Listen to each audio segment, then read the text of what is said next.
Hey, what's up everyone? Back with some of those lo-fi stream beats. Harris Heller, aka Alpha Gaming, puts up these playlists on Spotify and a few other places that are creator friendly, which basically allows me to put my content online, not having to worry about DMCA takedowns, which, you know, it's a thing. People don't want you stealing the content. If you want to check out this playlist, someone asked me about it last stream, so there it is in chat. You can just click on that. It's a Spotify link, but yeah, I'm just looking at stream beats by Harris Heller. So if you want to check that out, feel free. Otherwise, welcome back. It's Tuesday. Promised you I'd be here. We're here. Gonna be continuing on my Scav run series, where I load into Scav runs, talk about how I approach them, talk about some of the strategies I employ in order to make a very strong value out of the time that I'm spending on them, and specifically for profit. So I've talked a little bit about Scavs versus PMC and why I choose to make my Scavs a money character, a money generator, as opposed to a combatant. And we'll talk a little bit about that. I'm going to do something a little bit different to start off with. Just going to take, I don't know, about 4 or 5 minutes maybe. I'm going to load into an offline raid on my PMC and just give a quick overview to customs. I've been asked this a couple of times in comments, and some people have been telling me that, you know, I'm really struggling with extracting, and I totally get it. You know, some people shared resources last stream, so if you're missing out on that, I use mapgenie.io.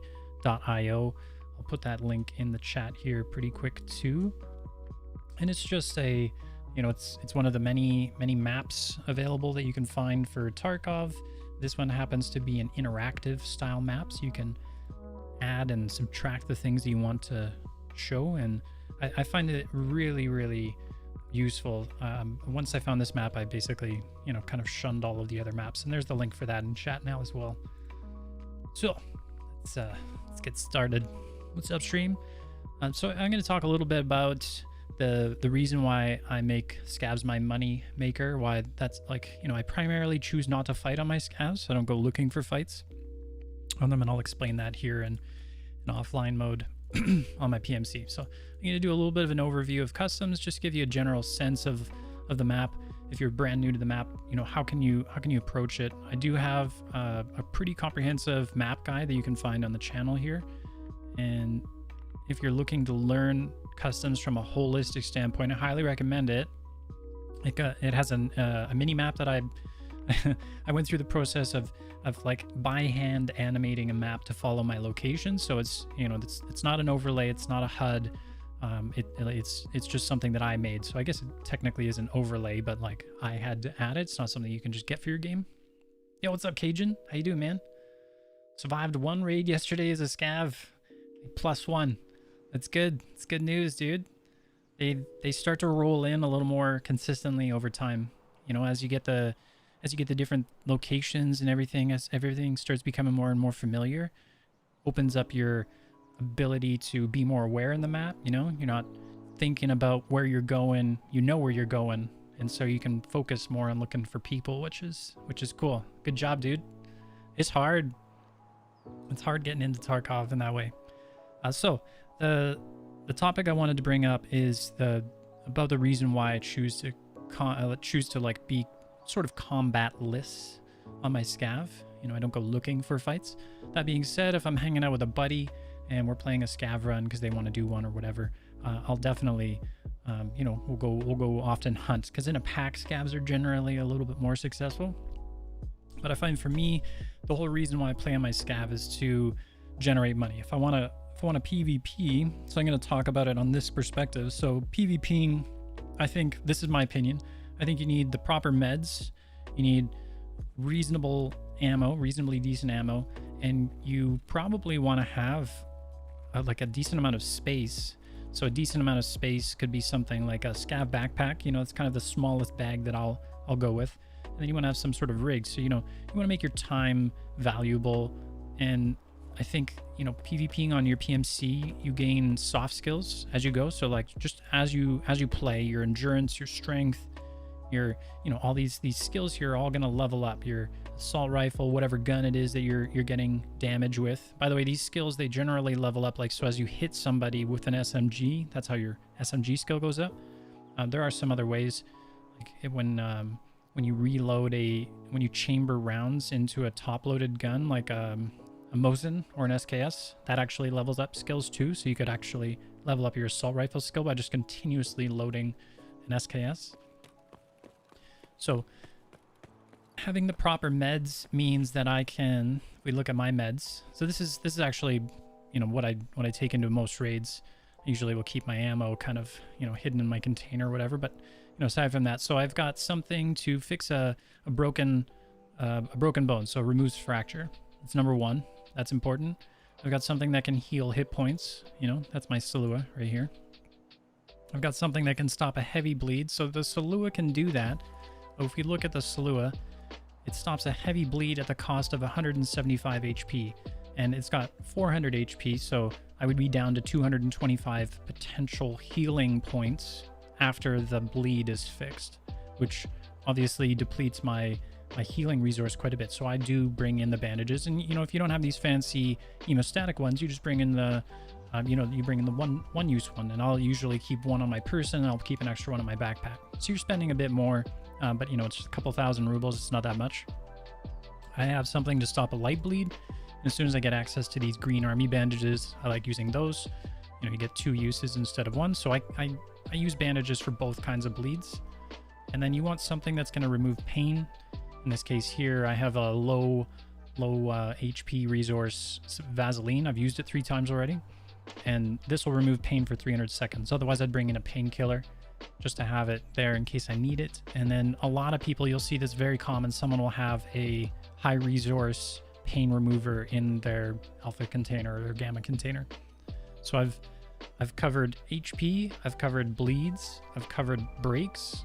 You know, I use these alu splints. Again, if you don't have these yet, then you can just use regular splints. I'd bring 1, put it in my container, or my pockets or my rig, so I can hotkey it, and then I would have an extra one in my backpack.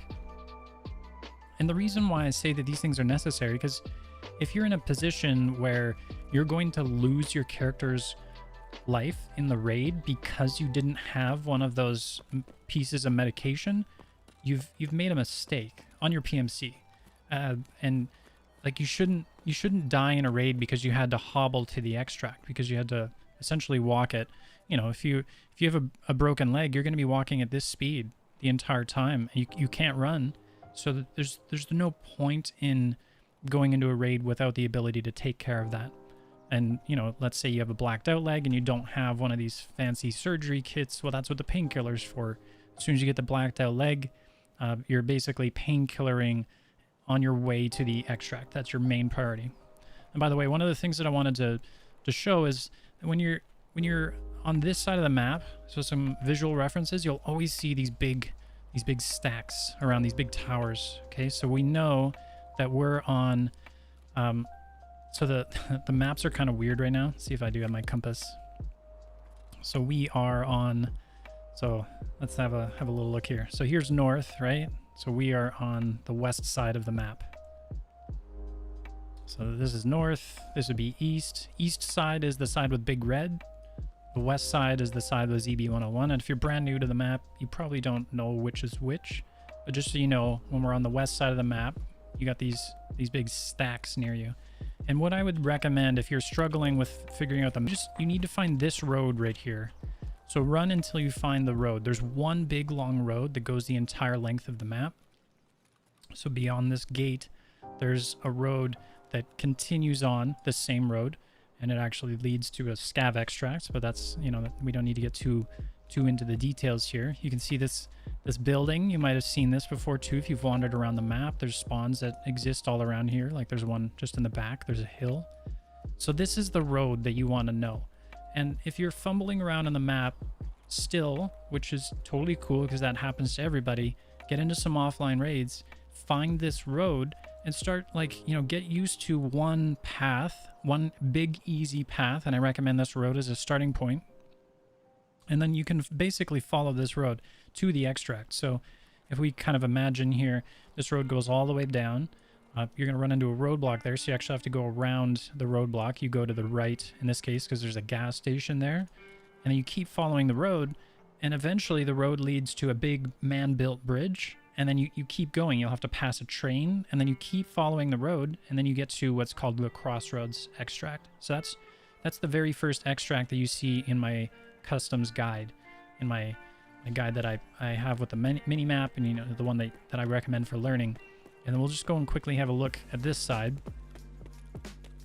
So you can get around here a bunch of different ways. I'm gonna go underneath, and this is really niche, but the best way I've found to get under there is to actually you want to like run, and then I slide under. You're gonna take damage no matter what, but you want to try and be away from the barbed wire as much as you can. And this is the other side of that road we're talking about.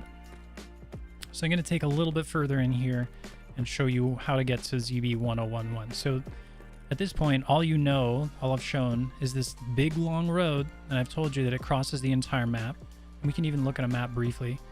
And then once you get into this area here, you're looking for these white silos. So this is how you're gonna know where you are. Another big landmark. So you've got these towers, these smokestacks. You've got these white silos, and there happens to be 4 of them. And in behind the white silos, we're gonna see like a little bunker kind of thing, and that's this straight ahead. So this is ZB 1011. And if you spawn on this west side of the map, your extract, you know, so if we have a look at our extracts, you'll see that we have Crossroads and we have Trailer Park. Those ones don't have any question marks near them. Neither does ZB 1013, or sorry, ZB 013. When it doesn't have a question mark, that means that it's always available, and anyone that has that extract can use it. When it has a question mark, certain conditions need to be present, and it's random. Like sometimes they'll be available, sometimes they won't. But certain conditions need to be met in order for them to be used. There's actually, you know, conditions that need to be used for ZB 013. You need a key, you need to turn the power on. But yeah, those question marked ones aren't always there. That's the main point. And that's ZB 1011 right there. So if you're brand new and you're really struggling, you want to get like the absolute basics. You want to be able to know where this extract is, and you want to be able to know where Crossroads is. And if you follow, so this is the only turn you need to make, this one extra road. Otherwise, you would need to find the main road of customs. Cajun, I totally understand, man. I always feared losing my stuff on my PMC too. Once you start getting like, basically your stash is overwhelmed with stuff, and you're starting to get like a decent surplus of money, you know, you'll get a point when you're at like 2, 3, 4, or 5 mil. You know, find a good budget kit that you like, that you can buy cheaply. So usually it's through the vendors or something that's low cost on the flea market, and then just take that in, man. I don't know. Let me know, Cajun, if you've seen my like super budget kit. If not, I can show you what it is. I was actually using it in the last stream. So, brand new to the map, find this road, this big main road of customs, know where those silos are, so that's how you get to the one extract, and then you follow this road all the way to Crossroads. And I'm actually I'll run to Crossroads as I talk a little bit about this Scav versus PMC strategy for like why I don't PvP, or why I don't look for PvP on my Scav, why I go specifically for profit. So, on a PMC, we talked about meds a fair bit. Ammo, you get to choose what ammo you bring in on your PMC. On a Scav, you do not. Quite often, you don't have ammo that's that great for attacking, for killing. And against certain fights, you'll have 0 chance of penning armor. You'll have to hit somebody in the face, or you'll have to shoot them repeatedly in the legs. And that's fine, but the problem with that is that most people are going to have competent ammo that's going to be capable of taking you out in just a couple of shots. So the fight is extremely unfair for you if you're going into the fight with really weak ammo. Ammo is one of the most important parts of the game. So we've established that meds are very important. We've established that ammo is very important. We talked a little bit about space. So you get, again, you can control how much space you come into the game with. On a Scav, you might not have any space. And you can always find space in the game by way of taking out, you know, a Scav around the map. Maybe you do kill a player. Maybe you find something in a stash. You know, it's really common now that you can find vests and you can find small backpacks inside of stashes and other loot containers. So we can increase our space there. And then there's another really big factor that PMC has for an advantage in terms of combat, right? So my gear, you can see this little symbol insured by proper is on the bottom of my gear, so that whenever I die, if someone doesn't extract with my gear, I will get this back at some point in the future. And I'll get a message from proper. You'll say, hey, my guys found your stuff. Here it all is. And basically this cost that you paid for insurance is going to allow you to get your gear back. Someone takes your gear out, you don't get anything back. But there's a lot of ways that you can take advantage of this insurance. And something that I've talked about on a number of occasions is a phrase called insurance fraud. You know, how that applies to the game is, say I kill a scav, I get his helmet. So his helmet's the same as my helmet. You know, we're going to pretend here. So I'd take my helmet, I put it in my backpack, I'd equip the scav's helmet, and then at some point I'd find a place that looked, I don't know, like maybe I could hide something. Let's see here. So where would I hide a helmet? So kind of like bushes that are out of the way or not in the middle of a normal walking area. Like this bush right here, people aren't necessarily going to go looking super intently. You know, a lot of people aren't going to catch that right there, especially a newer player. New player isn't going to see that at all. So that's how I take advantage of insurance. So you get that advantage. And then again, what we mentioned at the very beginning is that when you play on your PMC, your character levels up. Your scav does too, but your PMC is more meaningful. So those are the majority of the reasons that I say that playing on your PMC to fight is a better way to go. You know, the whole like free loadout, I basically can show you a loadout that is essentially so low cost that it is effectively cheaper than any scav loadout would be. Because if you load into a raid and you play for 20 minutes and you lose everything, well, you've wasted your 20 minutes. If you load into a raid on your PMC and play for 20 minutes, you're gaining skills, you're potentially getting your stuff back through insurance. So there's still a value for your 20 minutes there, but your scav, if you don't get out, there's no value. Aside from the experience value of playing the game. Someone was trying to really convince me that, oh yeah, I'm just going to run to the bridge actually. Someone was really trying to convince me that the PvPing on a scav is a great way to practice, that it teaches you to be more disciplined. I understand where they're coming from, but I disagree with that as a means of practice. I think that you should equip your PMC with scav level gear, which means it's probably never going to be looted, especially not at this point in the wipe.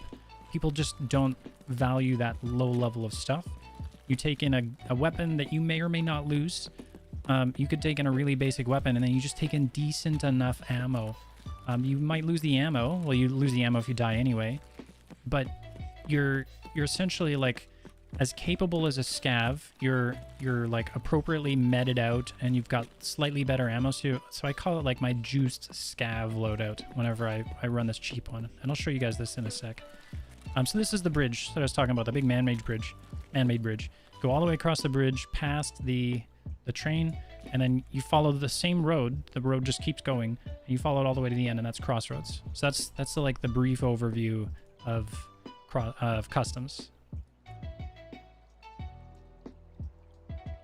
Just a little note on insurance. If you run out of time in the raid, yep. Yeah, so if you're missing in action, exactly what Chandelic is saying, if I have the name right, you do not get your insurance. I think you can, so let's say you're like, I'm not going to make it, I think you can just throw all your gear on the ground and whatever's insured you'll get back. So you'll never get back meds, you'll never get back ammo, you'll never get back grenades. I think that really covers it. Or the loot that you found in raid. So like, someone asked on Reddit recently, they're like, if my backpack's insured, will I get those items that were in the backpack out as well when insurance comes? The answer is no. Only the things that have this little symbol on the bottom right will come back to you. 7MD, you're welcome, dude. Thanks for the kind comment. And Tarkov's going pretty well so far there, Chandelic. How are you doing? I'm actually gonna hop into a scav run. So if you saw the title, the main the main like focus of these sessions recently has been to showcase a strategy that I use to make a boatload of money. And I promote this as a way to learn because there's a lot of things that you need to get accustomed to in Tarkov. And so the easier you can make the game, the more bite-sized you can make the game, the more likely, you know, someone is going to be able to start like getting a meaningful amounts of practice. And combat experience is very needed in the game, but I think like even at the very beginning, you don't necessarily need combat experience. You need to understand how to loot. You need to understand like how to be around combat, but you don't need to just constantly fight. If you want to practice aim, you know, go into offline raids, use your guns, and get more practice that way. I think that would be more valuable in terms of mechanical practice.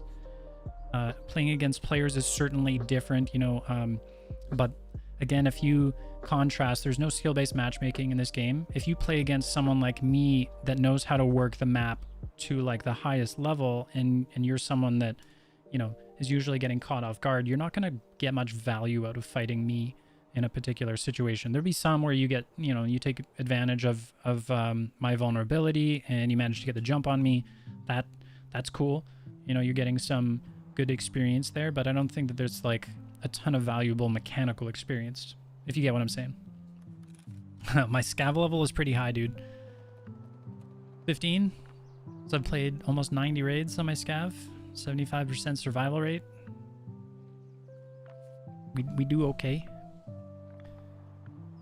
So I like playing my scav as a way to keep connected with Tarkov when I'm not able to play a very long raid. So that's one way that I'll use scavs. And then I do, yeah, a lot of these tutorial style sessions. I have another way that I play too. So say if I'm just going to check the time.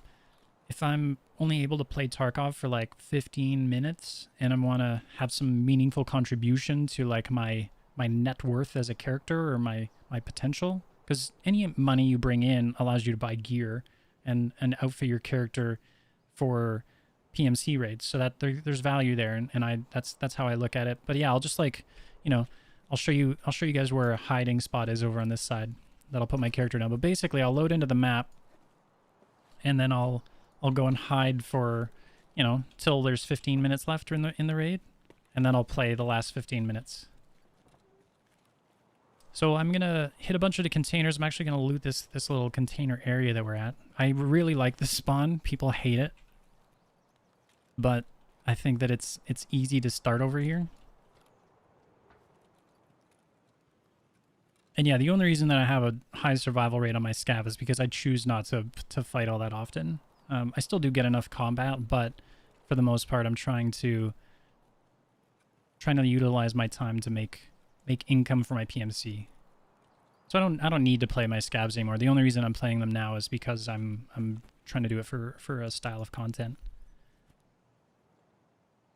So one of the first things that I do on any scav run is I will check out my inventory. I will hotkey my meds. In this case here, I hover my cursor over something in my pockets or my rig, and I pressed 6 for my bandage. This is where I like specifically have bandages.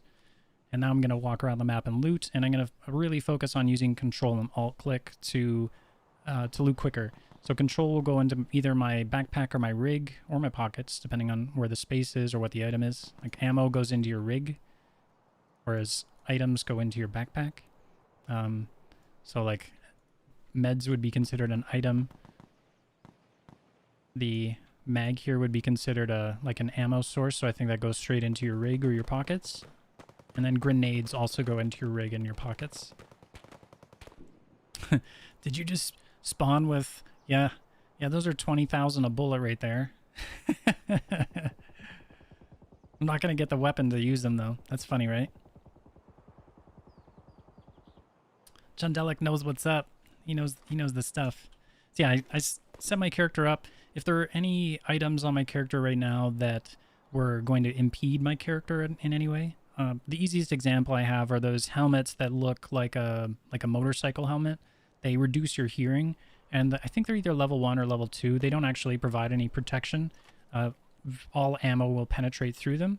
So I find that the reduced hearing isn't worth the, like, idea of protection. 26k per round.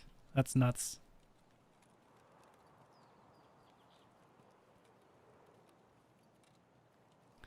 Too scared to spend any Cajun. Don't worry, man. You keep learning these scav runs and you'll be good. So Cajun, I'll show you here, like if you're having any kind of a tough time with surviving on scav runs and you just want to play, you just want to, like, you know, get some experience, get your feet wet, make some money. I'll show you all my little hiding spots this run. People commonly will not loot duffel bags, so if you see some stuff's looted, definitely don't think that everything is. See, like here, sugar's worth 75k or 50k, I don't know, somewhere around there. Rec bat's worth 10k.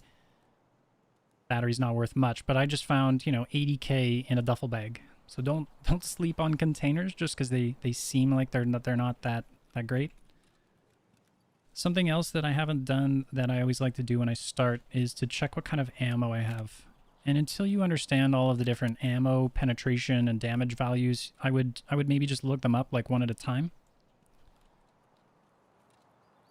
And by looking them up, you will Google Tarkov, no food after midnight, ammo chart. Probably even just the first two words. No food after midnight is the name of the person, and the ammo chart is what you're looking at. And you really just want to know penetration value and damage value. Specifically penetration. Like, you could just ignore damage if you want, because generally, you know, if you're playing with ammo that has a good pen value, it'll kill.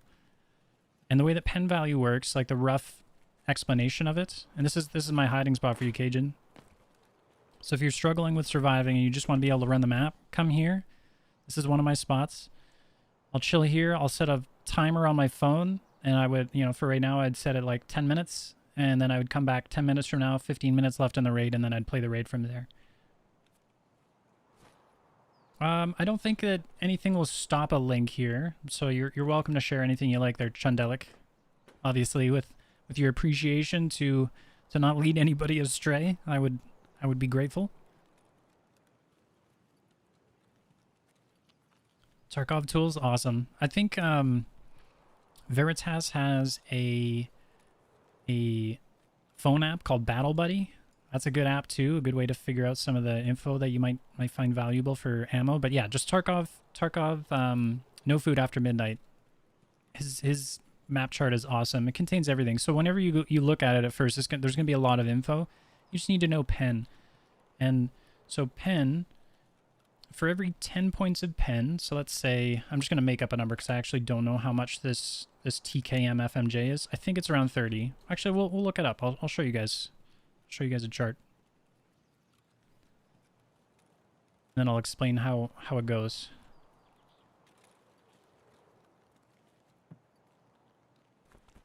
So we'll chill in here. I'm going to pull up an ammo chart. Oh, cool. We got a hat. I like this hat. We like this stock. So this is in the GVG Discord here. Tarkov ammo. I will show you this madness of a Google sheet. You're like, duh, look at all this, duh. And it's very, very bright. So I apologize. I'm trying to see if I cover up all of the information. I think we can zoom in a little bit. View. Zoom. Zoom. Kind of seeable. All right, so let's find the ammo that we've got. 366. So we said it was FMJ, right? So we see here does 98 damage. I just know that this column right here is damage, and this one is penetration. So 98 damage. So that means anything that I get through to flesh is going to be 98 damage. That's pretty good. And it's got 23 penetration. So for every 10 pen, you can pen 1 tier of armor reliably, and we can see this. Don't worry about this. I'm just going to use it as a reference, but this is tier 1, so this says that this like pens tier 1 well, pens tier 2 well, and we see that it's 23, so it's not quite going to pen tier 3 well, and that's why it's reduced. We see this 4, and this is just an effectiveness rating. It's not like a number value tied to Tarkov. We can see against tier 4, this ammo is going to really struggle. So that's how you think about the pen values for your ammo. And let's look up this other ammo that we've got here. So We've got this Lupa. I don't even know if I'm saying it right, but we've found these AP rounds. So they do 115 flesh damage and there's 79 pen. So basically you can shoot someone in the chest and they will die. And your chest, for reference sake, your thorax has 85 HP. I don't have any commands set up here yet. Chandelic. I can work on that soon though. I will get a Discord link. I think I can do it quick on the fly. Oh. I'm just gonna make a temporary one. That seems to be the easiest for me in this moment. Create invite. Copy. Yes, if anyone wants to come hang out in the Discord, it's just a community Discord. Other creators are able to use the space. We allow people to promote their own content. There's a self-promotion thing there. And yeah, if you ever have any questions, whether it's gaming or content related, feel free to ask. I've been practicing content on various levels for quite a while now. I've been doing animation, graphic design, videography, and then live broadcasting. I definitely have some practice, and I'm starting to understand what does and doesn't work. Like, I can tell you that if you stream Twitch for 40 hours a week and that's all you do, and you're just like one of these hangout gamers, you probably won't get anything substantial out of that. Whenever you want to be successful as a creator, you definitely need to make more than just hanging out content these days anyways. So Cajun, if you're still watching, dude, I'm gonna rock up on another one of my nice hiding spots. I'm gonna show you guys like the hiding spot of all hiding spots. So I'm just checking these cabinets. This is where you're gonna find flash drives in these cabinets. I think these are all looted. The reason they're not opened would be because I loaded into the raid after they were opened, so I'm not even gonna bother opening the next two. I could be wrong. Those might not have been looted, but I'm making an assumption here.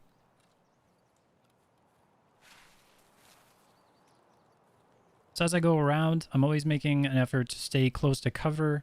You can see that I'm just walking the map, which means that I'm going to keep my audio, like my footstep audio down, and then people are not going to hear me quite as easily. So I may just end up walking by people, which is fine. You know, people in proximity, right? Someone could be down on that road that's on the other side of this wall. Haha, what a funny... My shadow just looks hilarious. Yeah, absolutely, Tycho. I know that those charts can be really difficult to like wrap your head around at the very beginning. So happy that you could find some value in that. I've spent a lot of time just like researching and learning and trying to figure all this crap out, watching video guides. So yeah, there's a lot of information out there, but not necessarily the best, just you know, the best information on how to like use it. So this is one of my hide spots, but I recently upgraded this hide spot. So I've never been killed here when I AFK. I've AFK'd for 20 minutes before. And for whatever reason, people just ignore this bush. And if you don't move, you know, it's surprising how seldom people will see you. But this is the hide spot right down here. So just run right up to this container, crawl in, kind of like rotate my guy around. So if, you know, you forgot to use the washroom or you really got to go and you come and stuff yourself inside this container and AFK, you're like, I don't think I would ever even check in here. I didn't even know you could get inside this container. So this is my other like hide spot. The other side of the map can be a little bit trickier, but if I get a chance, I'll show you where I like to hide. Yeah, that's the spot, dude. And the nice thing about playing the last 15 minutes of a raid is most people are gone. You're still going to run into the odd person, and I've run into people at like 2 minutes left in the weirdest spots. It definitely will happen, but that'll make the map a lot easier to play. And then you can just kind of run around, you can get practice looting stuff, you know, you'll get to know the map a lot better because you're playing it. And you'll actually have some potential gains.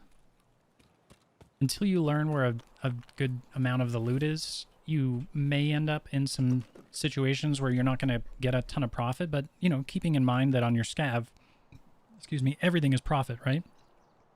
So my gun, my rig, like all of this stuff. And you can get a sense of what your profit level is just by looking at the overall tab, and you can see total cost of all items in stash. So 225,000 is, yeah, I mean, that's probably right. The book's worth a good amount, sugar's worth a good amount, and then all of this other stuff if I was to sell it. I generally keep Scav backpacks. I have a nice big old collection of them. So just kind of staying close to cover again, being cautious, looking around. I'm going to take a couple of quick steps here. I don't want to get caught in the open.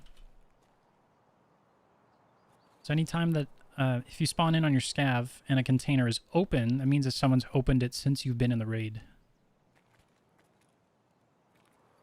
Just using my ears a little bit.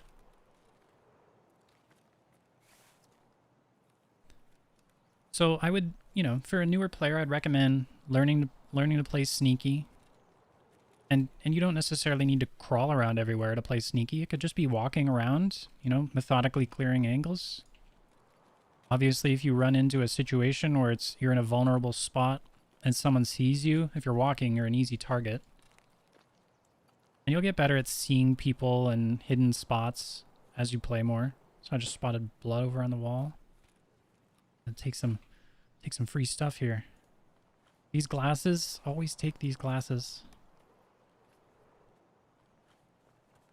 So this is probably a mag. Yeah, we don't really gonna take that. Leave that behind. By the way, a long time ago, I rebound my discard key to something that was accessible on my thumb. So you could do this on your mouse if you really wanted to, and there's some really creative ways to do it, but I rebound mine to Z because Z wasn't anything. And that lets me, so say I get, like, you know, a better pair of glasses, and the reason, I just know that these ones are worth a lot more. There's a barter for these to get a high level armor with Ragman later on in the game. So if you ever see these round ones, always pick them up. So I just hover my mouse over one of these items. I press Z or Z, whatever you say, Canadian, whatever, and then I can quickly swap into the other stuff. And I always use Alt-click whenever I'm trying to equip something onto my character. Yo, what's up, Jinner? Am I still working on the reserve guide? Yes. Have I had time to work on it recently? No. I've been really like, at first I just got into a brand new program in college, and I found myself very overwhelmed at the start. So I haven't been able to really dedicate any time to it. My plan is to, as early as next week, my next stream, what I'm going to do before then is do a bunch of research of the places that I'm going to want to include in the guide, and then I'm going to start doing live sessions like this where I explore the map and get to know it a lot better. So if you want to learn a little bit about reserve, I'm gonna start doing, instead of doing these like, you know, scav guides, I'm gonna start doing an offline session for map learning. But yes, I would like to have more time to dedicate to that stuff. I wish I did. So anyways, yeah, the school thing, I'm starting to get, like, you know, my my head wrapped around it all. I'm starting to get ahead on all my assignments, my readings. And as time goes on, I'll slowly get more and more of my own free time back. But right now, dude, I spend like somewhere between 10 and 14 hours in front of a laptop or a computer just reading and doing studying and organizing notes, reviewing. Like, it's good. I'm learning. But oof, I just want to be able to play some Tarkov, you know what I'm saying?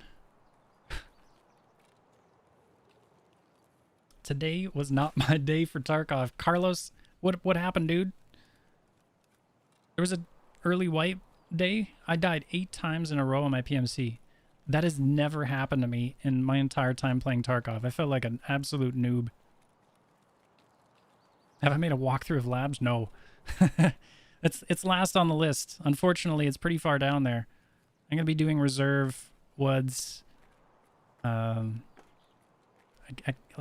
kind of want to redo my interchange guide. I think it could be a lot better. Factory I probably won't touch again, so that one will stay as it is. But woods and reserve are the next two, I think.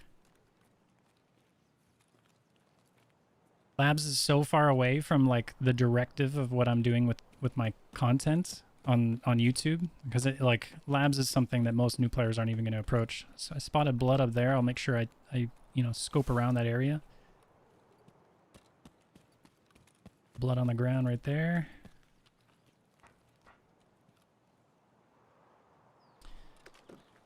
Words and stuff. I survived 3 raids in a row today. Found a Tetris, traded for Bitcoin. Oh yeah, buddy. Bitcoin's big money. Big money. There's a few different Tetris spawns that I've been surprised of recently. There's one actually in the containers that I started in here on customs.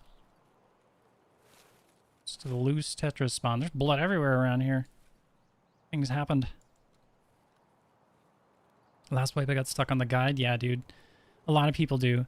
You know, if you get really stuck on any particular quest, I know that the people that hang out in the different big discords, like the official EFT Discord, EFT, yeah, they're awesome, man.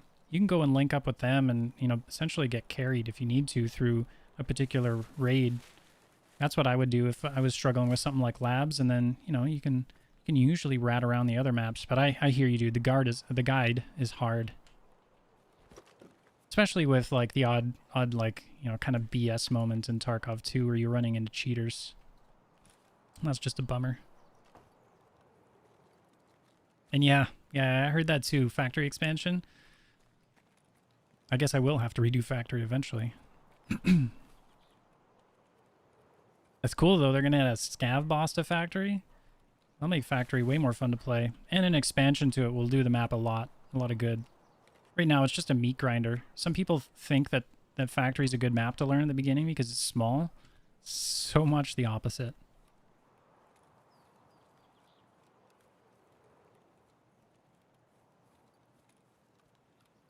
Golden Zibbo's killing me. Do what I'm doing right now on your PMC, man. Run around, collect loot for, you know, a good while. Like, even if you spawn on this side of the map, just walk past dorms. Get over to this wood side, hit all these loot caches, and then go back to the dorm after. You still might run into people, but late raid questing, super easy. And by super easy, in Tarkov, it's still hard, but at least not gonna fight all of the chatty boys.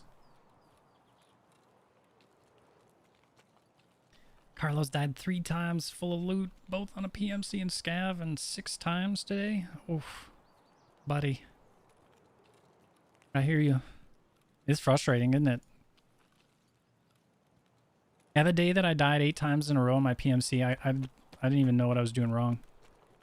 I had one death, dude. So I'm like, I think I was over on the other side of the map. I was over by where the train is, you know, railroad to Tarkov.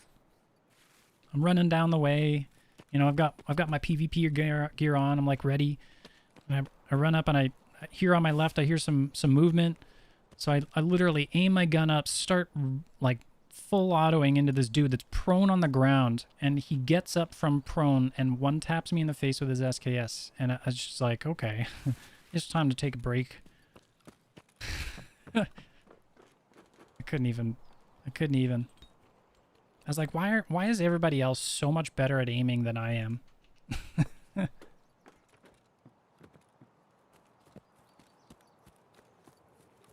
Died while extracting? I think one time I got it really bad. And I've done it to some people. Like real mean, like, usually, funny enough, so something I've done a lot in the past and I'll start doing again is I'll do trooper raids where I come in and, you know, teach people the game, fill in any gaps that they might have about the mechanics of the game, the different stuff that they need to know, learn, whatever, and just kind of in general guide them through some raids.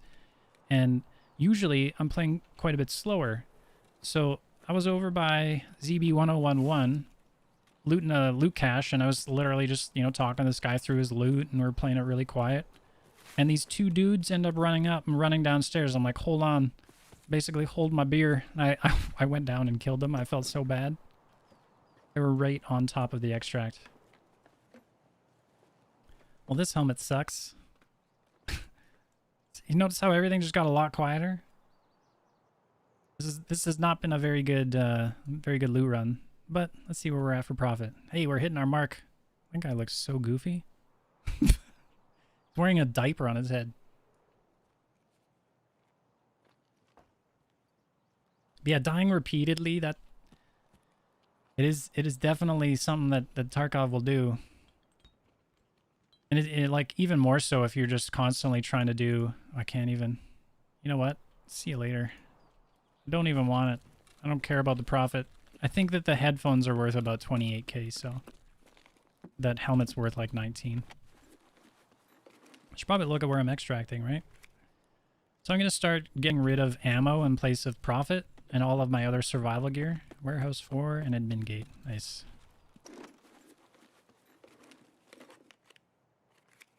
You see, the thing about aiming, man, is I have my sensitivity. Like I'm very comfortable with my mechanics, but sometimes it just feels like some of the people I come up against, they just know, man. They just know. I think I die to panic shots quite a bit, where people just like, you know, they're just spamming. That, you know, I put in some time. I've been practicing the aim mechanics. I did the Kovacs thing for a good long while. Also trying to scan through here and see what else might be kind of junk. And this is nice. So I'm gonna quickly drag up all of my 2 square items. I'm gonna put this down here. Control click, get those inside. Finding a rig for your backpack, that's like the best profit earner. It's a good way to get your character overweight too for gaining strength. You want to try and get those rigs. What headset do I normally use? Just the GSSH now. Funny enough, I like how loud they are. Or I think they're all like the same sort of loudness. But ever since they removed the meanness of going through bushes and whatnot with the GSSH, I just use those. But previously to that, I always liked the rumbliness of Swordens. Helmet's 50k. Oh man. Well, I don't want to be seen with a diaper on my head. Not into it. So we're coming up to admin gate soon. So like peaceful raid, right? This isn't always going to happen, but if you wander around the map cautiously, like kind of walking methodically everywhere, this is not an uncommon raid for me. Armor and helmets do affect your sensitivity. Is definitely a good point. Yeah, it's all in the let's see here. These things reduce. So you're looking at your turning speed, which is like arguably one of the silliest things. The fact that your armor and that all change your sensitivity seems kind of weird to me. Mostly because, and someone brought up a great point, that if you're wealthy in the game, you can afford to run the same kit. Mostly. So I got 4 minutes. Probably shouldn't be running towards gunfire right now, but I'm planning for this building.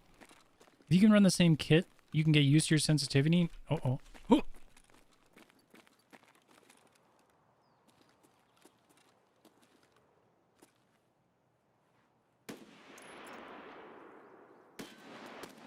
Oh god. I don't know what's happening.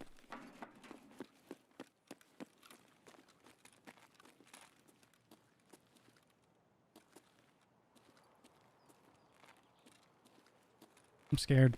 I'm just gonna leave with my money.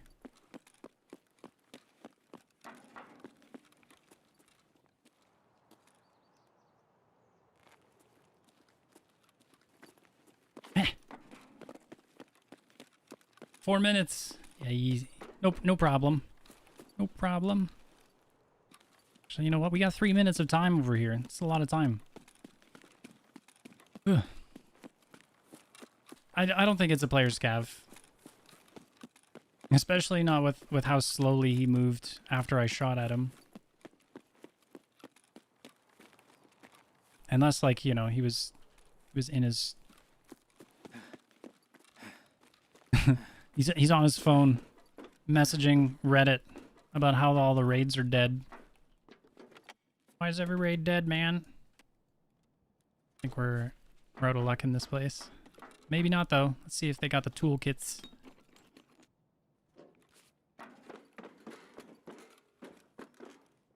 This place was picked clean. Oh, I can show you the place, Cajun. I can show you the hiding spot. We're just gonna grab that even though it's junk. Anything's better than an empty slot, you know? I'm sometimes don't play that right. This is my other favorite hiding spot. If you're ever on this side of the map, you need to AFK. Right here. Ain't nobody can find you here either. This is a great spot to hide stuff too. Like if you're trying to like insurance fraud a backpack, a rig, whatever. You know, obviously people will still check these spots occasionally, but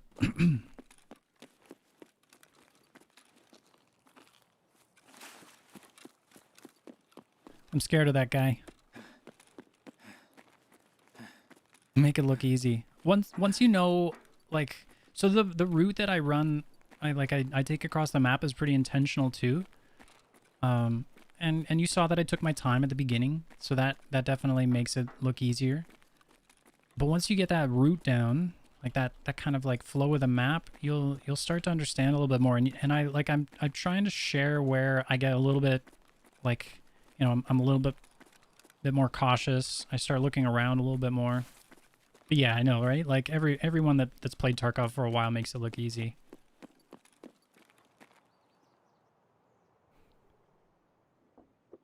And that's just it. Like experience, and you'll feel a lot better in the game. Like I cannot even, like, it's so hard to describe the difference in like how I feel when I play this game. Like when I play on my PMC, like here I've got a bit of extra time because I'm gonna try I'm gonna play something like fairly similar. Actually, I don't know. What do you... Cajun, would you find it beneficial if I played on a lower tier kit again and did something similar to what I just did now?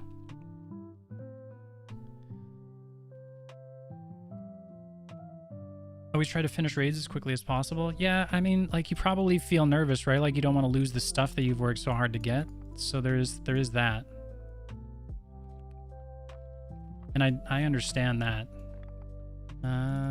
So this is why I keep the top of my stash all clear. And we'll put you.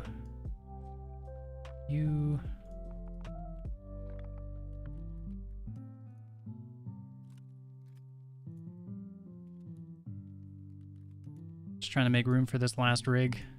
Just so I can, oh my, that's a lot of stuff. Do anything, man. The loot runs are great. Well, I just want to play something that's like approachable, right? Let's do this. My stash is getting a little bit out of control, so I'm gonna have to be careful here. I'm gonna take you. So I'm gonna kit myself up like a low-level noob here. The only thing that's gonna be a little different is my... Oh yeah, right, the mags. They're so big. The only thing that's going to be a little different is my rig. But you could totally substitute just about any rig for the one that I'm going to be using. So I'm going to get one of my cheapo helmets. So insurance fraud, I've never... Well, sorry, not never. I bought like 4 of these helmets at the beginning of the game. And now I just have an abundance of them. Where else do I have them? Just kicking around everywhere. These little cheap SSH helmets. Okay, so we got this.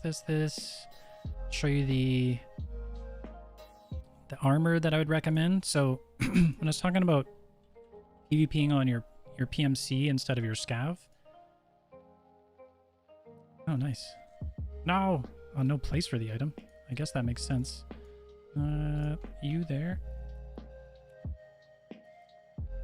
This is my, like, my cheapo kit for my PMC. So like this right here, substitute any rig you want for the rig. I would recommend using the cheaper ones. Like the WT rig is a good cheap rig if you want like a bit of extra space. I just really want to use up some of these other ones. So this one's 1200 rubles. It's got a lot cheaper now that as the wipe's gone on. And then I am going to get... All right, so I'm going to use an RPK build that is quite cheap to do as well. I'm just going to mod this in my backpack. So the only thing that's going to be different from this than what you guys might be able to build is the grip. Level 2, you get access to this RK4, and this is probably like the best cheap grip that you'll get at the very beginning of the game. So I'm going to grab one of those. And the RPK is going to seem like an expensive gun, but when we look at it, an RPK, you know, you're getting between 40 and 50k. If you want to mod another 545 AK to 68 vertical recoil, you need to spend a lot more than I am. So the only thing that I've added here is this 10k grip. So that puts the gun at 50k. I always run a laser device, but I just make a habit of finding them in raid. And I know that doesn't mean anything. Like, that still means that I'm taking in value, but you know, laser device 10k, so we're at 60k, and then an optic of your choice. And you could totally go with a cheapo optic here. In fact, let me do that. I think I even have one. This little OPK7. So like so low in expenses, this gun right here. And then this little guy just adds one extra ergonomics to the gun. So you run this gun with BT rounds. And this is like, this is as cheap as it gets for quality. So I'm gonna run 3 mags. I'm gonna run BT. What do you got in here? You got BS rounds. Oh dang, you rich. Not that rich. Okay, BT. Don't have any ammo there. Perfect. So I'm gonna take a stack here.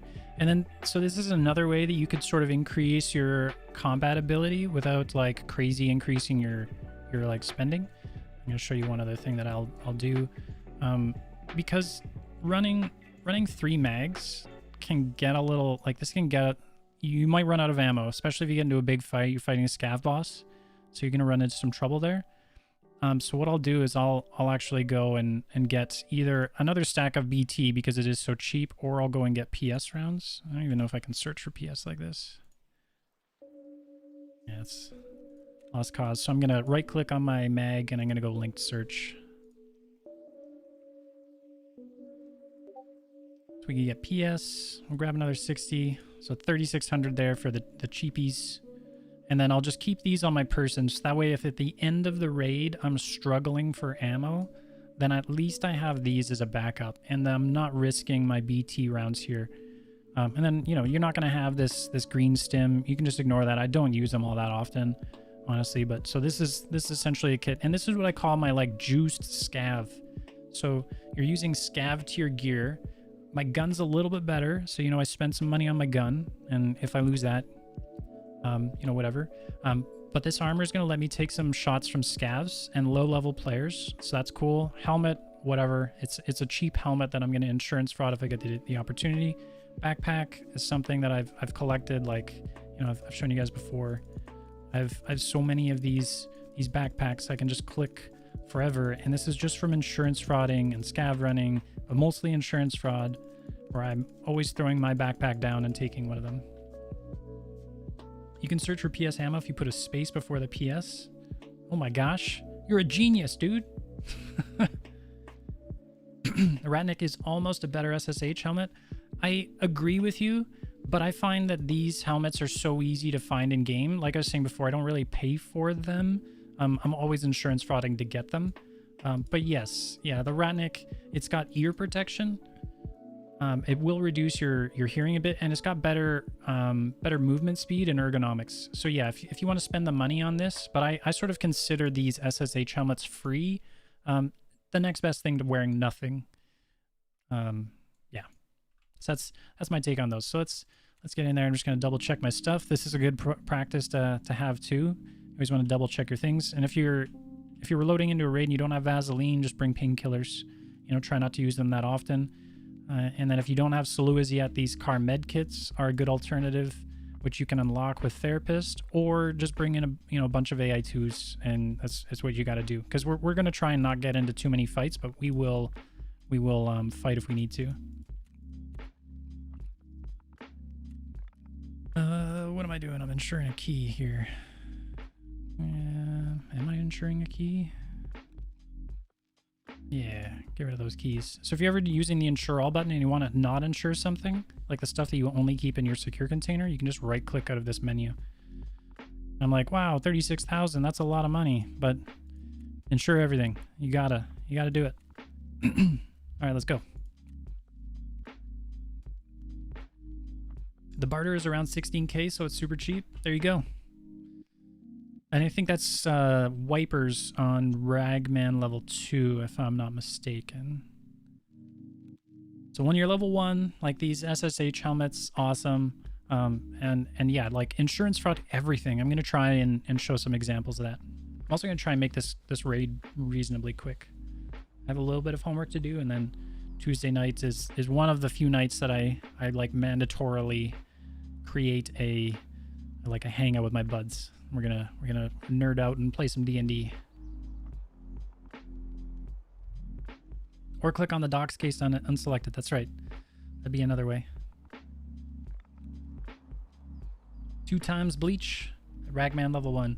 So yeah, if you're wanting to use budget helmets and you have the lavatory unlocked, I think you can craft bleach in there for a good price, and then you can just trade the bleach over to Ragman.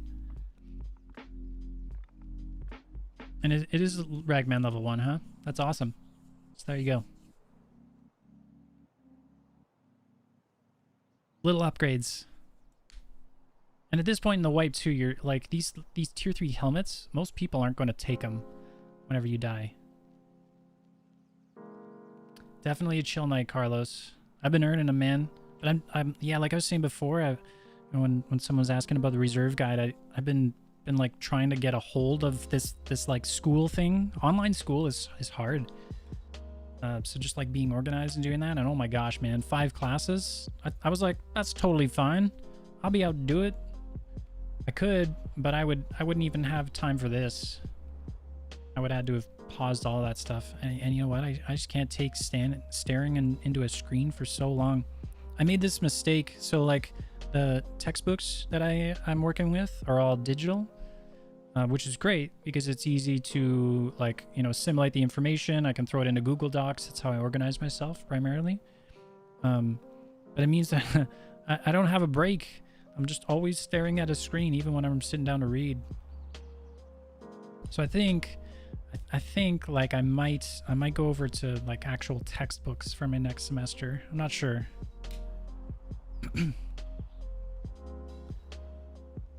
Not a fan of online school. Me too, man.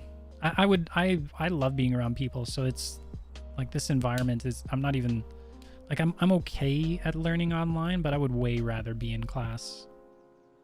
It would take up more time, the travel to, the travel from, but I like the ability to connect with people. And one of the biggest benefits I know that you get out of schooling, like any kind of formal education, almost more than the learning, are the contacts.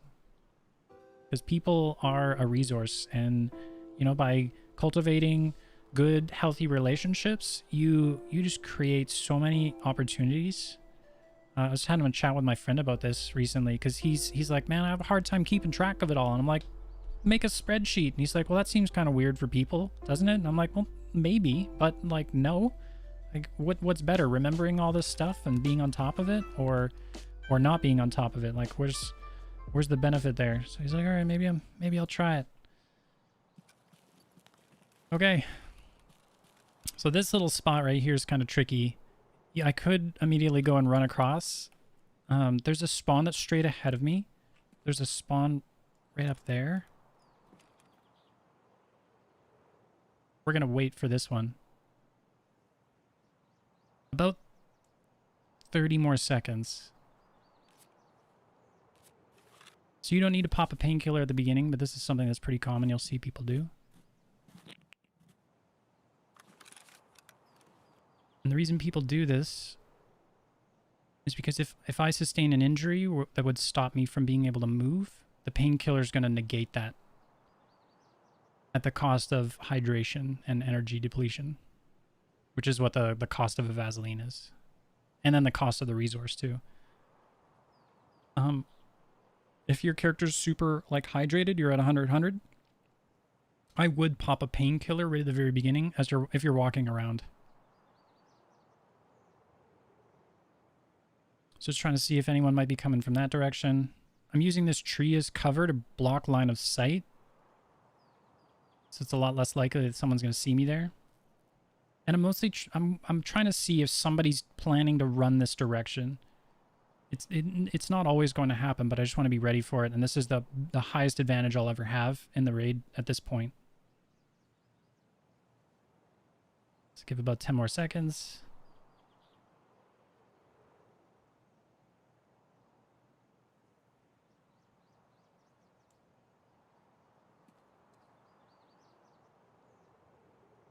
I don't think they're coming. And always check your fire mode.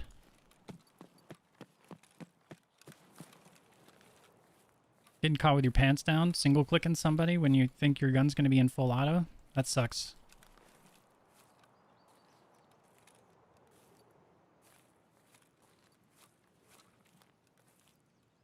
I think I hear something on the left. It's probably not. If I give it a second here, I'll hear something definitively. I do not. Just my sound paranoia kicking in.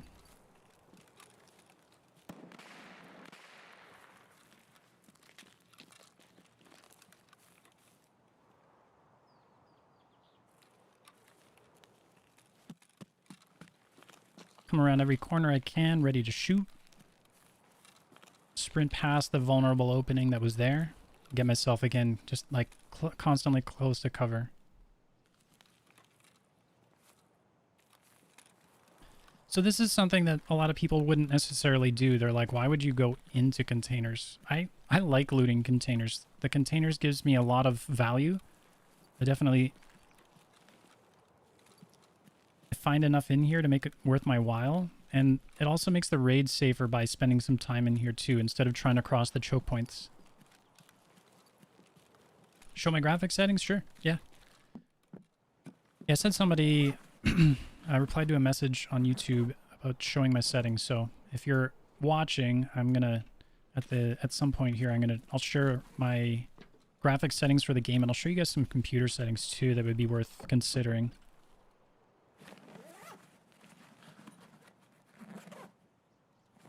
So control click as much as I can. Got an IFAK, that's cool. Actually, I like to close things when I can. Leave no evidence. So just come around the corner, trying to get ready. Quick clear over my left again. It's all about knowing. See, this is one of the problems you're going to run into as a new player. You don't know where people are coming from yet. And as you play the maps more, you're going to start to realize, you know, where are the spots. So if you think about it this way, right? Like, so I've cleared right here. Someone could walk around that corner in that second that I just turned around and get me, but you know, you can often know how safe an area is. So like if I come out here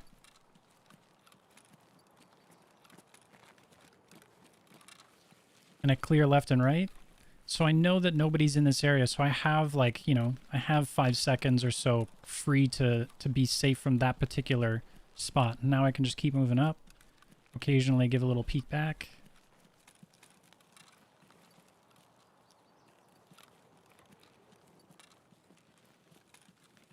Good so far. So it seems like maybe nobody was here, but we don't know yet.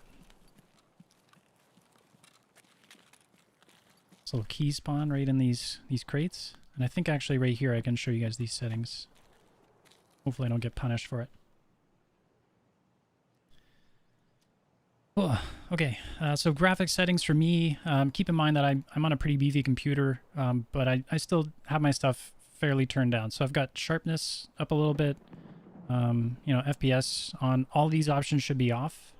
These ones don't provide you any significant benefit. If anything, they tax your computer. I like TAA for anti-aliasing. I think it looks the best. And then I've got my shadow quality on medium, and then I've got my texture quality on high with texture streaming. If you're going to copy these settings, I would try and like find a starting point and then tweak things here and there, like tweak one setting at a time, play, see how it is, tweak any, you know, like so incrementally try stuff out, because I think the settings are very much an individual thing. And then I don't have post effects on, and I'll show you why here in a sec. Oh, that's ugly. Do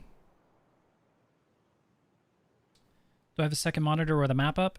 Not anymore. I do have a second monitor with the chat up, but I used to yeah, have a like a second screen with a map. When I didn't have a second monitor, I used a phone, and then once I had an iPad, I used that. So I just went to the NVIDIA control panel, and if you're looking at these options right here, so I'm in Manage 3D Settings. So the most important one that you could turn on is this power management mode to prefer maximum performance. Default, it is on optimal power, which is great for your power bill, but terrible for your PC's performance. Your preferred refresh rate, highest available, and then for texture filtering quality, high performance. Those are the only two things that you really need to change in there. Program settings, so this is where we're customizing things not from a global setting, but from a Tarkov specifically. And I actually have sharpening turned on here. I'm surprised that I have it turned on in two different places. So there's that, and then everything else is basically the same. There is a setting that I was told helped me, and that's this negative LOD bias to clamp. I don't even remember why I have it turned on like this. But yeah, these are my settings. And then vertical sync turned off.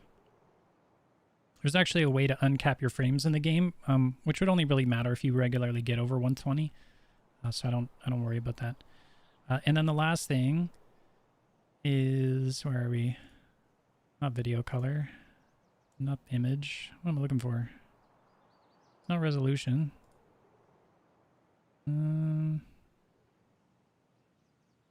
This one, desktop color settings. So you can turn up your brightness a little bit, adjust the contrast. That way you keep the like it's not just adding pure white, and then gamma a little bit of extra brightness again. So this is how, you know, it's easy for you to see in on my screen when I'm in the dark areas. And then if you want to increase your vibrance of the game, so this makes the greens greener, the reds redder, all that. You could jack your vibrance up, and it'll, like, you can see my color get kind of crazy. That'll help you see in the game, and that's what the setting colorfulness does in Tarkov.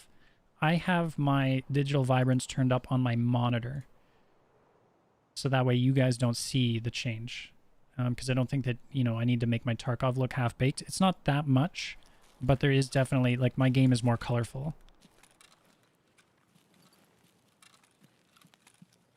My CPU is an i7 8700K, and my GPU is a 2080 Ti. So yeah, I'm playing at a little bit of an advantage in the tech department for in comparison to some people. And you, okay, so you're like, yeah, you've got a really solid PC. Forget if this gun has the thing. So I'm actually looking at the AK, these little rivets that are on the side. Some guns allow you to mount one of these sights on it. It's actually a value sight. So I'm gonna make a decision here to take this IFAK out. I should actually put this IFAK in there. I think in terms of value, this makes the most sense. I'm just gonna keep that in my ready slot.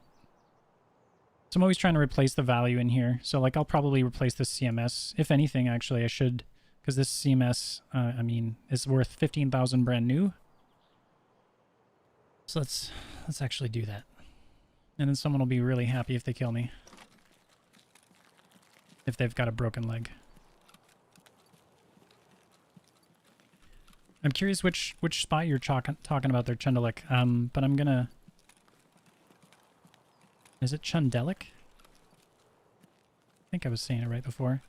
I want to show you guys where the Tetris spawn is.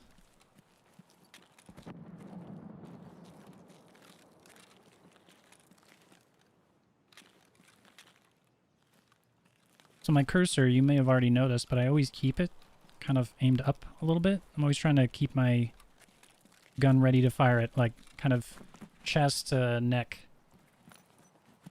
Maybe even the head. Oh, I forgot I actually am taking matches now. I'm using them.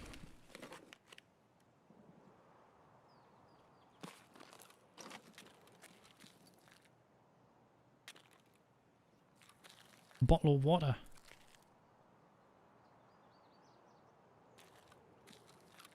Getting secondhand anxiety. That's amazing. So yeah, this is one of the ways that I first learned to play Tarkov, was just to move methodically around the map. This is where a Tetris can spawn, where those pliers are. A spot near Trailer Park Workers Shack. Found a GPU last wipe. I don't even know this spot, dude. Okay, so I got a fresh one of those. I'm gonna juggle my stuff a little bit more. I don't know that spot. It's I'm gonna have to learn what you're talking about. This is my favorite exit from the container area. And so see, we just like kind of slowly move through there. I did take some time looking some stuff up, but we've managed to kill a fair bit of time in the raid, and at this point in the raid is way easier to move around. So if you're really struggling on your PMC, and I know that this can sometimes just backfire anyways, but what I'll do sometimes is just chill for 10 minutes. Watch a video, and then play the raid after. Similar idea to what I was mentioning before about the Scav. Okay, so this place is kind of sketchy because of these bushes on the left. We gotta be careful.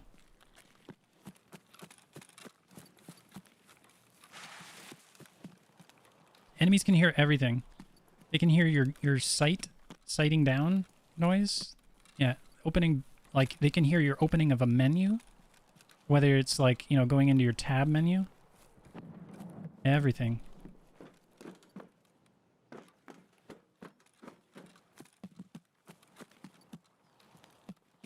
And I know some people will wholly disagree, but this is my favorite bridge to cross. The lower bridges I always find a little bit troublesome.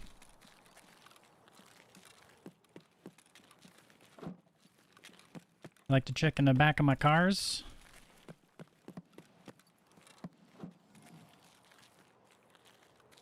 There's a dude right there.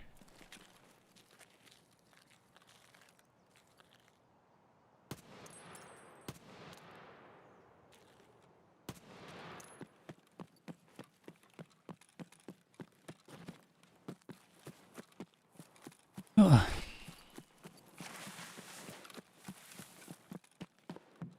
Makes me even more scared. Well, I mean, knowing that people can hear you is good. It's good knowledge. May as well top up my mag while I'm here. Let my stamina recharge a little bit. Yeah, thanks for the tip on the spot near Trailer Park.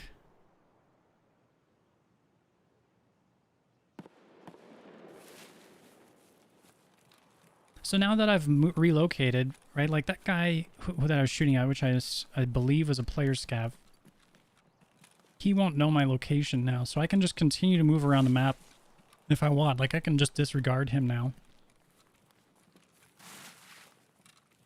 And I always clear to the end on locations like this because I've been caught enough times by people that have camped on this side that I don't want to leave it unknown. Some things are better left unknown. Yeah, sometimes. Been caught by people standing in the back of that damn thing before. I mean, there could be someone in there just ready and waiting.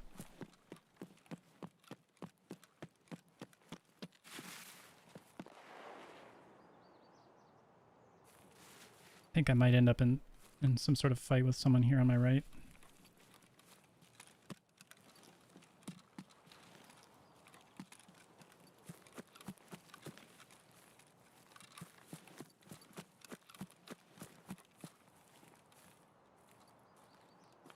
We'll see. This is the spot that I always traverse. I'm a little bit caught, like, nervous of my right here.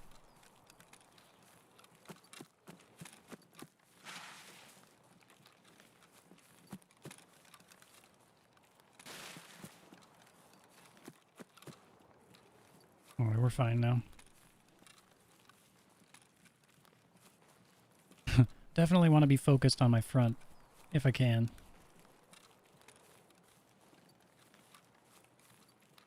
And I'm trying not to just, like, painkiller my whole way through the raid. Don't want it to be too unrealistic. Speaking of which, though, I am going to use one because I don't have enough room in here for the extra. So I'm going to poke my head up, look around for scavs. It's a common area for them to just be chilling. Using this bush to cover my right so that I can just focus on this area in front of me. Now that I've cleared that, I'm clear to the right.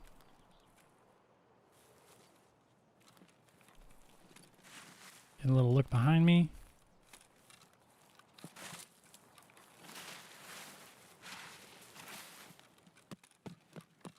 Get a little look to the left.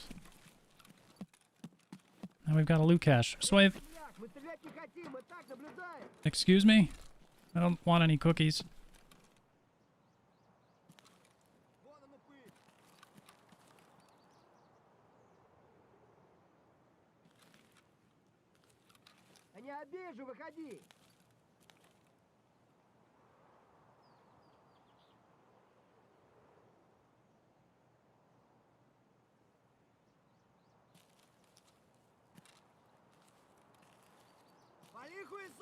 I saw you.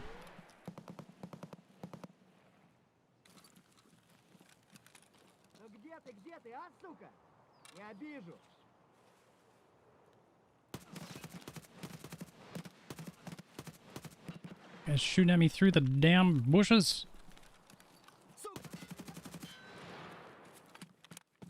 Screw that guy. Another good time to reload your mags is while you're looting. If you can remember. Tea. That's good stuff. Shrapnel rounds? Sure. Crackers? Why not? Matches? Maybe. How often do I use the slow lean? Not that often, but a little bit. I find that I don't need it with my style of play, but like, you know, if you're really quietly moving through somewhere, like if you're inside a concealed area, like I'll definitely, you know, like, so like something like that. But most often, like I know exactly where I'm wanting to look, so I'll kind of time it out like that. The reason for that is because I was never able to figure out. Just gonna click that body, actually I'm gonna grab that gun. So alt click. I want to chill there. I was never able to figure out a way that I could rebind them, because I find alt and yeah, D and A kind of awkward. So this is be an example of insurance fraud right here, right? So we found another light, so I'm just gonna get rid of mine. I'm gonna take this one, put it on my gun.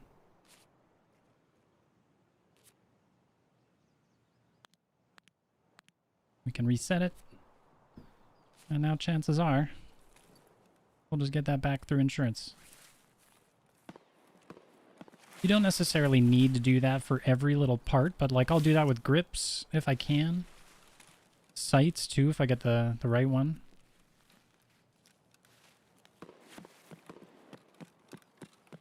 I normally take the more concealed way across the back, but just felt like going this way.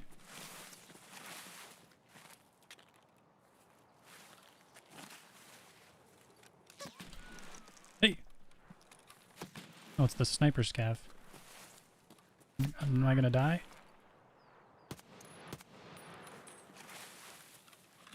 Yikes.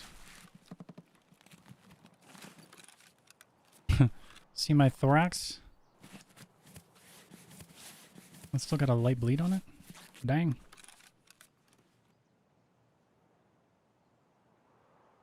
I'm just gonna surgery right here. How much did it cost me to insure everything? I think it was around 30k. It's not that cheap.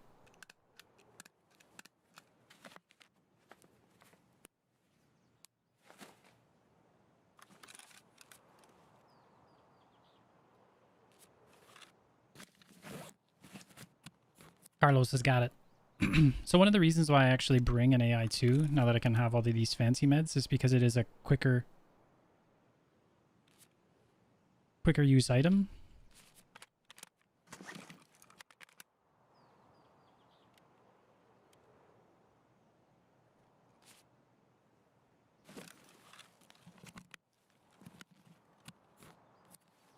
And so my mistake, honestly, it was a mistake, was not looking for that dude.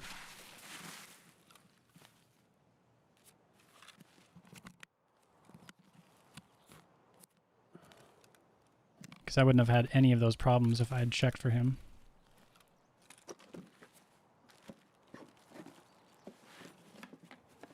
Yeah, once you get the flea market, don't, like, that's a good tip. Don't worry as much about money. I can't remember how much tool sets. I know this isn't worth that much. Just gonna leave the tool set. Somebody else might need it. And actually, I'm gonna I'm gonna hide my headset right there. Once you start getting to be able to do like money scav runs, you will never be broke again. Like once you get the hang of the map down.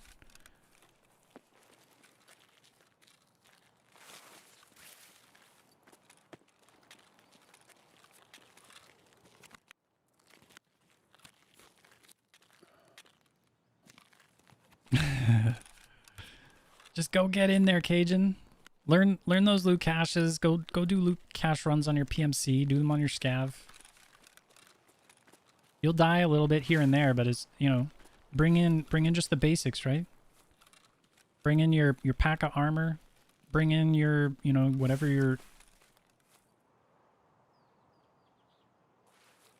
preferred gun is, or whatever gun you have available. Some cheap rounds, like an SKS.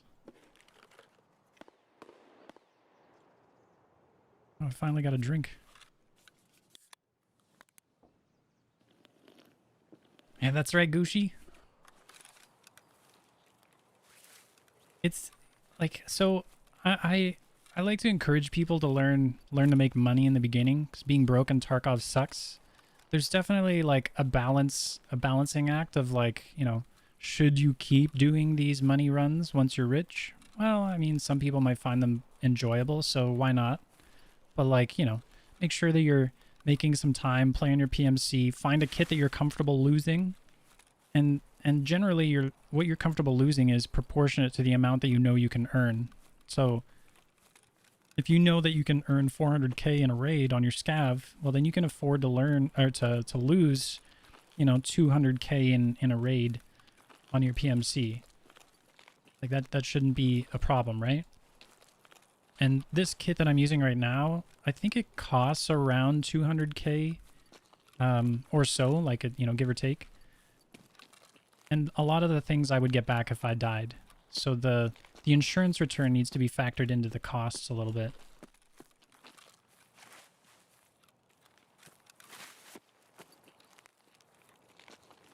I find pistol runs the most frustrating in Tarkov. They seem the most attractive because you're not using very much in terms of costs and whatnot, but you know, if you're going to use a cheap gun with cheap ammo and everything, I would get yourself a PP-19, which is the one that you can either buy off the flea or you can trade the plugs. Those maybe I'll find one right here. You can trade 5 plugs for it. Oh, look, a gas analyzer. Anybody need one?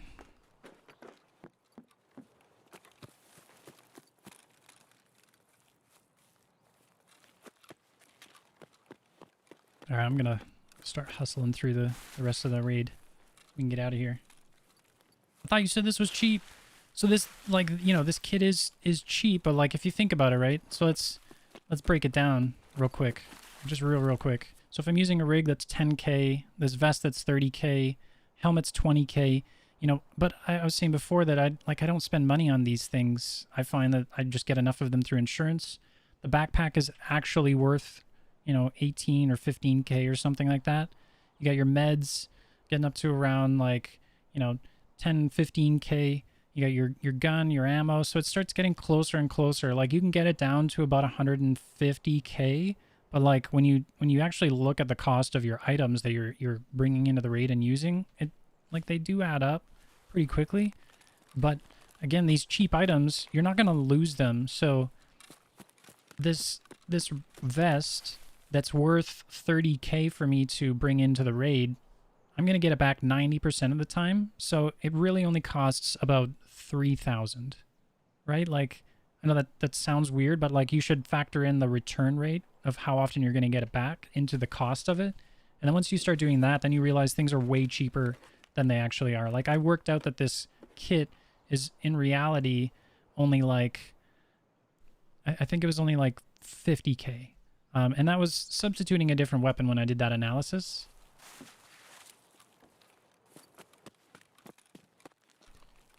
So something you can keep in mind, if you do want to play quicker, you just have to understand that like when I'm running here, someone on the other side of this rock can hear me. So as long as I come around this rock and clear it appropriately, I can start playing the map faster. So if that's something you want to do, you just have to understand where somebody may be able to hear you from and be ready for them.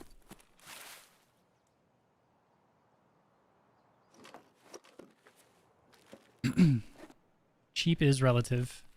Yeah, 50k for a loadout should be the like bare minimum. And that's like, you know, that's cheap. And then now like I'm factoring in insurance and return costs to try and like, you know, whittle that number down. That's why I'm using this cheap armor.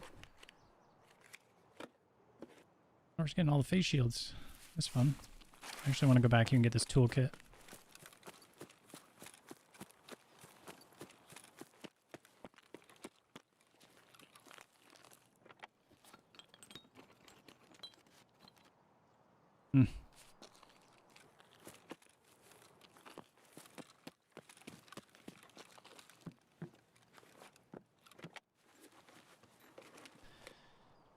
And like you're at a very interesting point in the game, Cajun, where you don't quite like there's so many different things that are adding up that are making the game more complicated for you. Once you start getting like, you know, one or two of them down, everything starts becoming easier. Everything.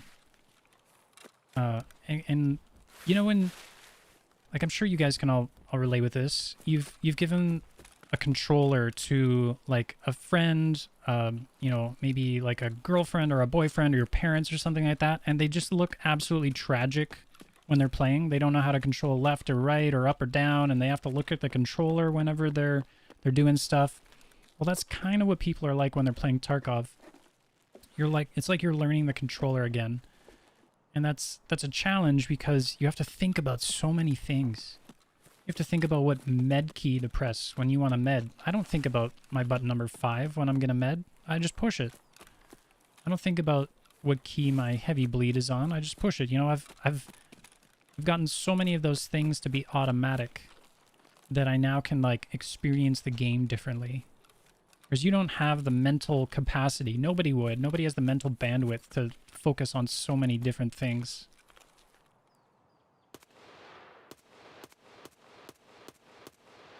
Can you please not shoot me in the face?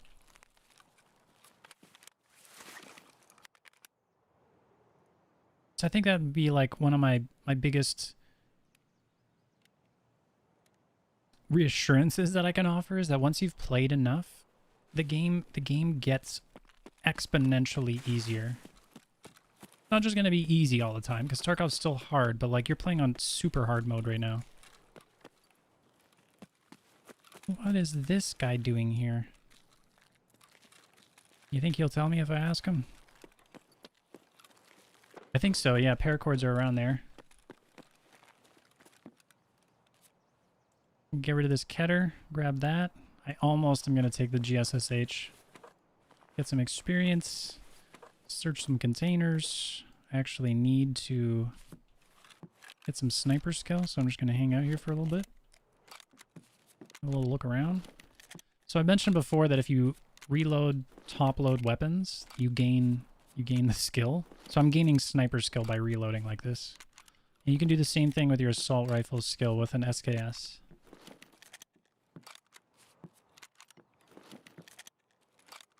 I'm just peeking out the different spots where I know people are likely to come from. See, this is another thing that I have as an advantage too. Like I can start disregarding a lot of information, which will allow me to see things better in the game. What's the best bang for your buck armor? The 6B3TM that you get from Ragman level 2. Or this one that I'm wearing right now. If you don't have the Ragman level 2 one, you want to wear tier 3, this is the best bang for your buck armor right there. The Zuck 3. This goes for all reloads, not just top loads. So if I just kept reloading my RPK, I would be gaining skill.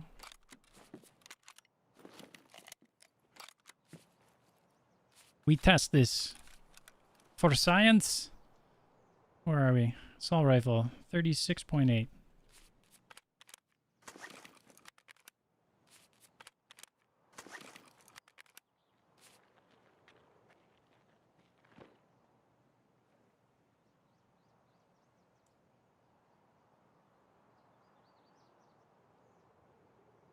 He's looting the body.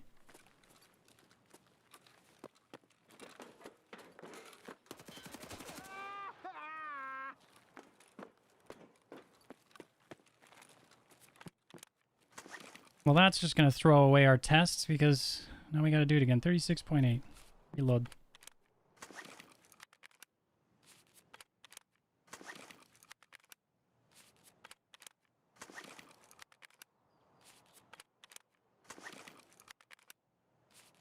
Never seen that button before. 36.8. Maybe it's only if it's like reloading with like some sort of increase. I don't know. I know I said that funny, but like reload gives you 0.02. Maybe it's just more for assault rifle because it's like 13.8 for my sniper. See if I have enough ammo to actually get. How much do I got? 3 rounds left. And what are we at? 13.8. So that guy didn't do anything wrong per se, but not clearing your area and just going into loot. Yeah, I can't do it anymore. But did I gain a skill? Yeah, so I'm at 14.0. So way more than for top loading weapons. I think that like you're probably right with the reloading of any mag. Seems like way more. Oh, see, there we go. We got the stats, and you can technically just pick up these rounds and keep on going.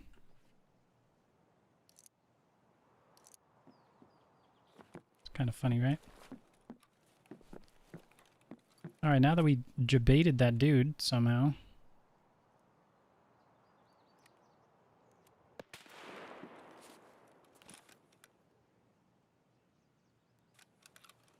That's scary.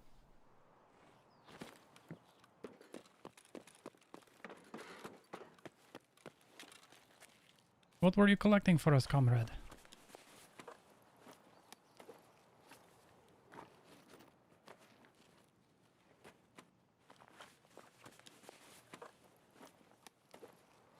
Here's a little way to gain a bit of extra experience. So I get the looting experience for picking that up, and I just pick up my old one again. We will take you. Actually, is that 545 one? 556. This guy was doing all sorts of work for us.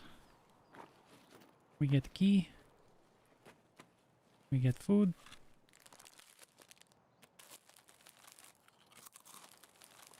Can't keep my face buried for so long because that guy could be moving over here.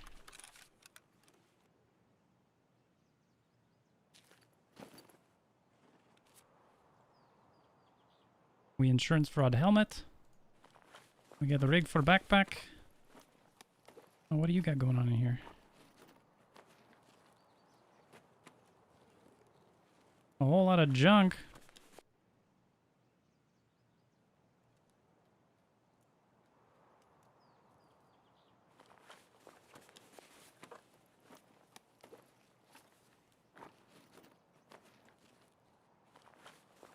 This poor player. Oh, and he was doing the thing too.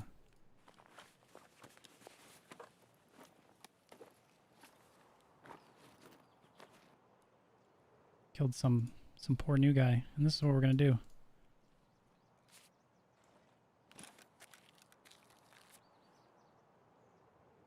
So I normally don't like to stack backpacks and like carry them like this, but since we're near the end of the raid, I'm gonna don't do it. The reason that I don't like to is because it gets harder to loot. So I like, you know, to loot and try and get things inside this container, I've got to open it way up. Which we'll just do. Make sure that if I reload, I don't get messed up there.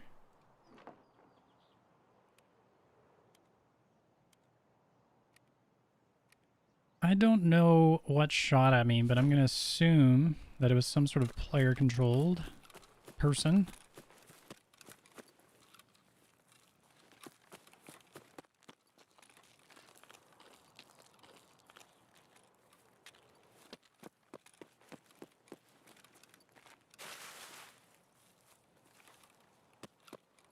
Got 8 minutes. That's a lot of time. I'm going to check this building up here.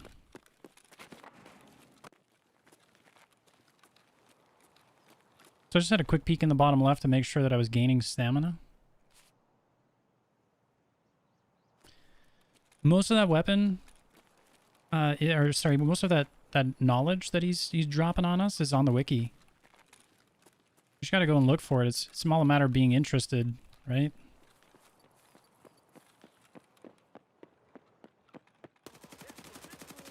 You, sit down.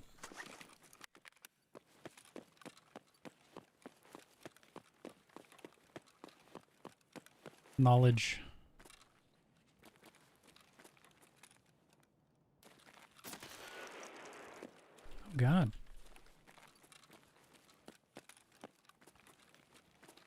I almost died. I don't even understand. Was it the sniper? You little punk.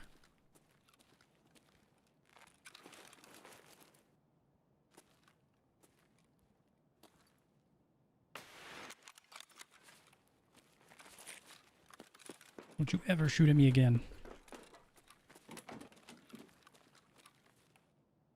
Ah, this is all looted.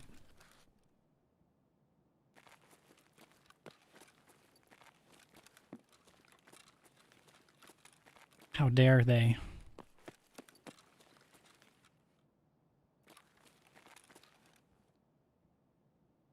I actually should have ripped the sight off. I need scav kills with an unscoped Mosin. You can't ever pick it up. You leave me a wristwatch? No. Nothing? No goodies? Okay. I am just going to quickly peek into my bag of goodies. See if there's anything in here that I should get rid of.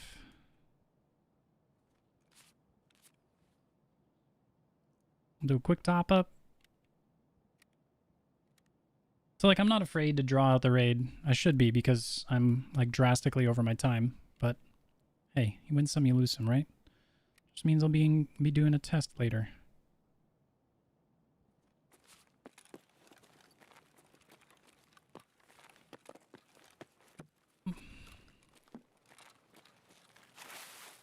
We have blood. Oh yeah, mask. Oh, this was a player scav?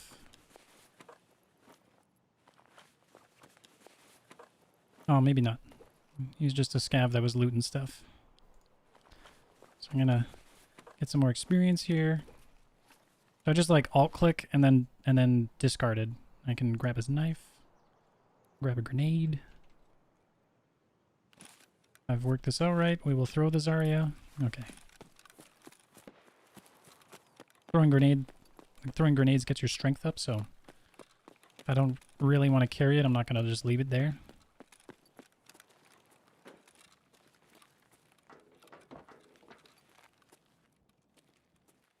This would be a great time to get ambushed at the end, right?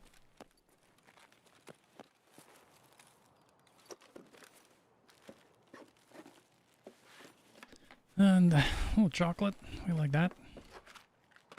Bolts, we like those. And we get the relay. I don't think relays are worth all that much anymore.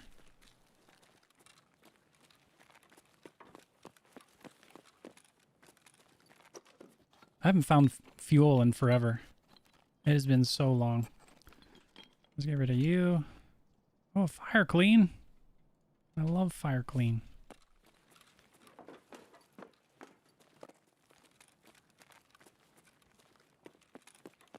Like when they nerfed fuel, they nerfed fuel. Nom nom nom nom.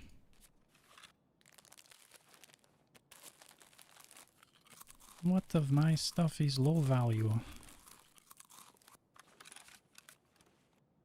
Cracker? Yeah, I can't remember how much white tape is. Put you in there, you in there. Thank you. 5 bullets? Yeah, that's the way. 3 minutes left. Tons of time.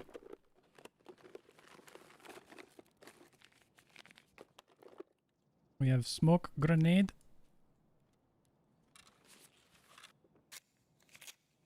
For safety.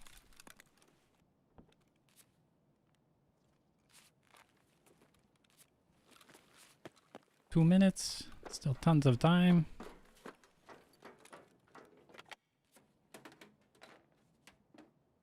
This game's gonna make this hard. Yeah. Oh my. I'm gonna matches pliers. Let's get rid of you. Take you. 2 minutes. I see a light bulb on the floor over there. This is all good stuff. Oh, another CPU fan. Matches, bye-bye.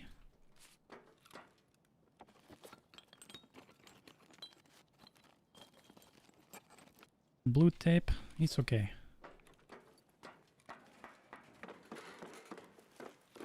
Take my time, clear every angle. Yes.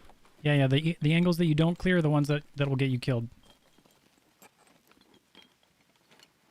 And why not, right? Okay.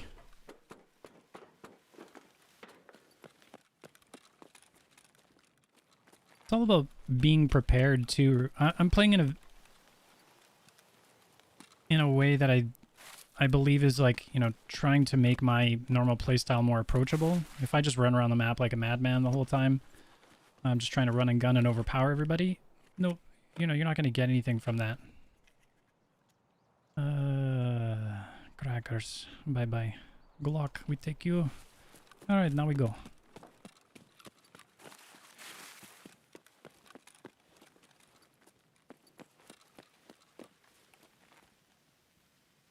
Okay, that's it. Yeah, take your time in the raid, like, you know, stop and smell the roses, as it were, too. Check different areas. You know, you have a lot of loot to learn, a lot of locations to learn. Like I played customs a lot, and I still haven't learned all of the different spots that I could be taking advantage of. And I find that as long as I'm confident enough, towards the end of the raid, I will, you know, I'll draw out my raid and I'll hit those extra few containers on my way out, especially those loot caches, because you can always like get an extra 100k in your backpack. But understandably, you know, putting yourself in that one extra spot might be what gets you killed. So, you know, there's always a risk that goes with any new amount of time you spend in the raid.